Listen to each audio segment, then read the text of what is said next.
Bonjour à tous, c'est Cryptavenir, on se retrouve pour la vidéo sur Bitfrost Finance avec son token BNC. Donc comme d'habitude, la vidéo va se répartir en deux parties. On va commencer par l'analyse fondamentale et on finira par l'analyse technique en regardant les cibles long terme. Donc alors commençons tout de suite. On va voir l'idéologie du projet Bitfrost. Donc alors, l'équipe de Bitfrost veut devenir la référence du liquid stacking. Ils veulent résoudre les problèmes que l'on a actuellement sur le stacking et le liquid stacking, par exemple sur les projets Lido, Rocket Pool, etc. Et troisièmement, pour eux, la liquidité est un facteur primordial pour une stabilité de la DeFi. Alors, on commence tout de suite avec les innovations du projet Bitfrost. La première innovation, c'est qu'ils ont créé donc une Omnichain, qui s'appelle la SLPX, qui permet d'échanger très simplement les LSD. Qu'est-ce que c'est les LSD? Ce sont les Liquid Staking Derivatives. Donc ce sont les jetons liquides donc sur les produits dérivés. Donc un exemple, sur certains projets, sur certains produits, lorsque vous stackez, vous recevez en échange des jetons liquides que vous pouvez utiliser dans la DeFi. Voilà, c'est de ça qu'on parle.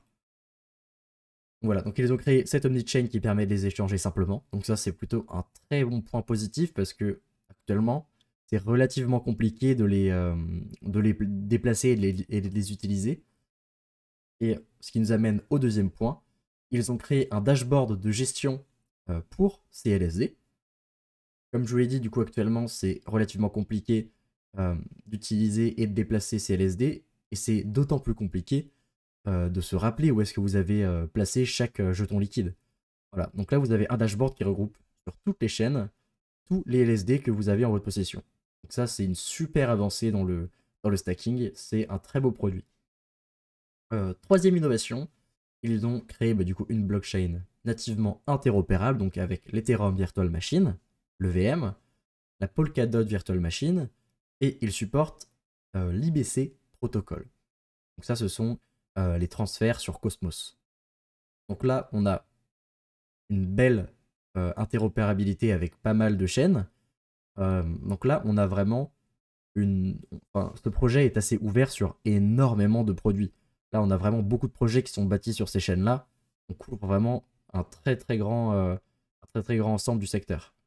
Donc ça, les produits de ce projet sont déjà très pertinents. Ils résolvent des problèmes actuels. Et en plus, ils sont très efficaces. Donc là, très beau produit pour ce projet. On arrive tout de suite sur la tokenomics du token BNC. Donc alors, on a un jeton, le BNC, qui est relativement classique, qui sert au stacking, à la gouvernance, à payer les frais de transaction. Rien de spécial. Et ça, c'est un petit point négatif. On a seulement à peine 40% de la supply qui est en circulation. Donc ça signifie qu'on a quand même encore pas mal de pression vendeuse. Le jeton pèse un petit peu moins de 20 millions d'euros, donc à peu près 20 millions de dollars. Et on a vu par contre, ça c'est un petit peu dommage parce que le moment où j'ai commencé à faire les recherches et le moment où la vidéo va être publiée, entre temps, il y a eu un petit peu une explosion du jeton, il a pris pas mal de poids. Il y a eu une petite explosion à la hausse, mais bon, on est en train de voir actuellement un retracement, on verra ça ensuite. Mais donc, pour le coup, la tokenomics n'est pas spécialement transcendante. Voilà, c'est un jeton assez classique. On voit en face, enfin devant nous, le vesting, donc la libération des jetons. Ça, c'est ce qui m'a plutôt interpellé. Ça, c'est un très bon point positif parce qu'on va voir, donc début mi-2024, donc pendant ce cycle, une diminution quasiment par 3 de la libération de jetons qui va faire une baisse monstrueuse de la pression vendeuse. Et là, donc, on est actuellement au trait rouge. Donc voilà. Donc en plus, ce qui est très intéressant, c'est que lors de cette fin de vesting, enfin, lors de ce trade noir, c'est la fin du vesting pour le développement de la team, qui eux peuvent dumper, alors que l'écosystème, donc on en a pour le stacking, etc., les holders ne dumpent pas spécialement les jetons qu'ils gagnent pendant le stacking. Donc à mon avis, on a même plutôt la pression vendeuse qui va être diminuée par 4. Donc pour le coup, ça c'est un très bon point positif. Et l'autre point positif, c'est qu'on peut voir ici que la fin de la libération se fait dans 7 ans, en 2031. Donc le taux d'inflation va être relativement bas après ce halving, si on peut appeler ça comme ça. Donc là, on a en face de nous l'évolution de la TVL du projet. Donc on a actuellement déjà dépassé le pic de l'ancien bull run. Et la TVL a été multipliée par 4 depuis le début de l'année. Et on a vu une explosion soudaine là, depuis la fin d'année, avec une augmentation monstrueuse de la TVL. Quasiment par 5 en fait, en 2-3 mois là. Donc c'est vraiment pas mal, ça c'est un très très bon point pour le projet. Donc alors, on va quand même regarder assez rapidement les points faibles. Donc alors le premier c'est qu'on n'a pas d'informations sur le smart contract du token BNC. Donc on peut pas savoir s'il y a des portes dérobées, des portefeuilles qui ont accès à des droits dont ils ne devraient pas avoir. Donc ça c'est un point très très négatif. On va dire que ça c'est un des pires points négatifs que l'on puisse trouver sur un projet, c'est de ne pas avoir d'informations sur le smart contract. On a les informations comme quoi il y a eu plusieurs audits, mais on n'a pas du tout accès, donc en réalité on sait pas ce qu'il en est. Donc ça c'est vraiment très très négatif. Il y a un petit peu un manque de connexion du projet, c'est-à-dire qu'il n'y a pas vraiment de partenaires non plus, pas d'investisseurs privés. Et dernièrement, on n'a pas d'informations, on n'a aucune information sur l'équipe. Donc en globalité, qu'est-ce qu'on en ressort de ce projet? C'est qu'on a vu qu'il y avait des très bons produits, un très gros développement, mais qu'il y avait un manque relativement monstrueux de transparence, que ce soit sur le smart contract, sur le jeton, sur l'équipe, sur les partenaires, sur les investisseurs. On a un très très gros manque de transparence, du coup de communication. Donc ça c'est vraiment, pour le coup, il y a pas mal de points négatifs, donc il faut quand même poser le pour et le contre sur ce projet.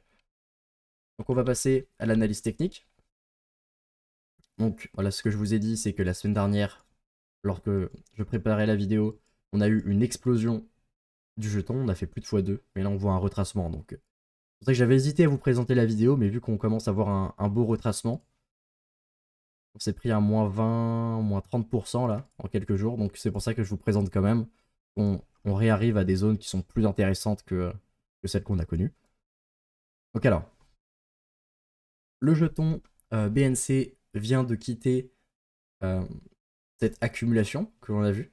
Et comment dire, la structure de prix que l'on connaît sur le jeton BNC est un petit peu différente parce que on ne suit pas vraiment comment dire, les schématiques d'accumulation classiques de Wyckoff. On n'a pas vraiment eu, enfin surtout cette phase en fait, on va voir ça comme ça.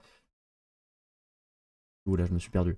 Ok, donc toute la phase de mai à janvier, cette phase-là, elle n'avait pas vraiment de sens technique pour le coup.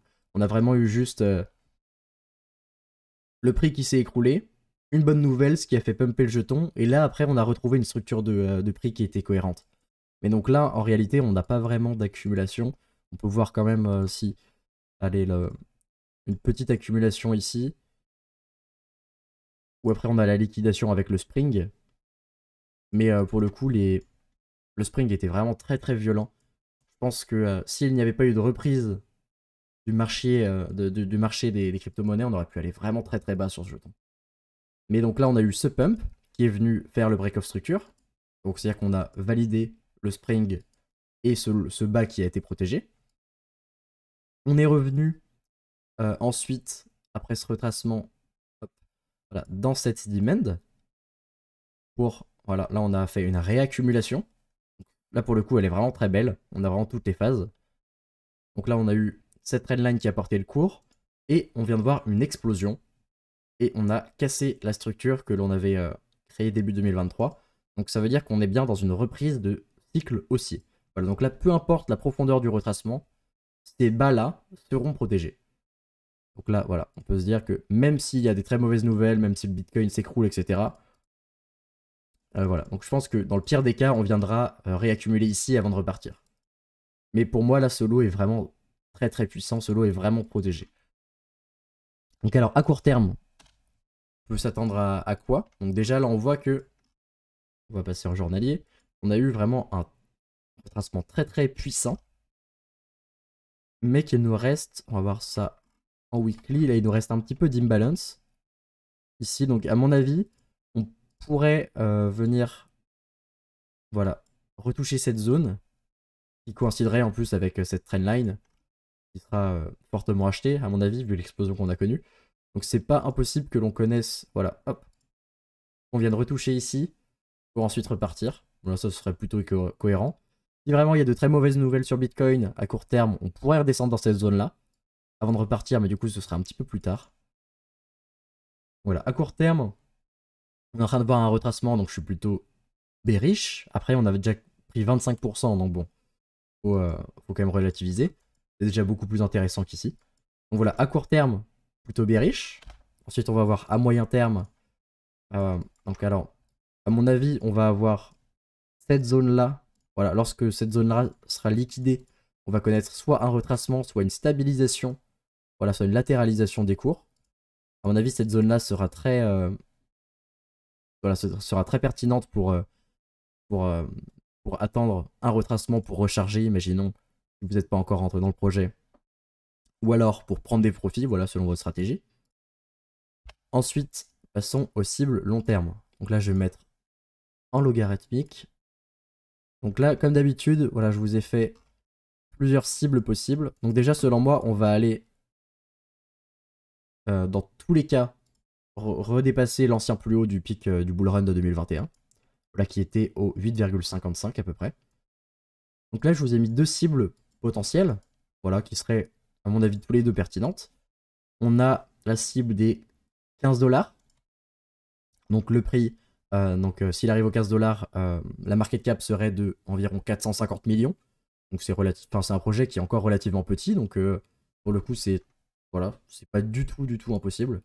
On aurait, par rapport au cours actuel, 1 x 21. Donc cependant, quand j'avais fait les estimations, on était à peu près par ici. Voilà, je vous avais fait les estimations ici, donc le x21 se transformerait plus en x15 actuellement. Et la deuxième cible potentielle que je vous ai mise, c'est le prix qui arrive autour des 30 $. Donc on aurait un x40, du coup à peu près un x35 actuellement, et un projet qui frôlerait les 1 milliard de capitalisation. Donc alors, qu'est-ce qu'on peut penser de ce projet? Dans tous les cas, les solutions qu'apporte ce projet nous permettent de dire qu'il va avoir une très belle évolution lors de ce bull run. Cependant, selon à quel point la TVL augmente, on peut avoir des cibles différentes, mais à partir de 10 $, entre 10 et 30 $, voilà, c'est très pertinent. Donc on a, à mon avis, selon moi, un minimum, un x10, x15 à attendre sur ce projet par rapport au cours actuel.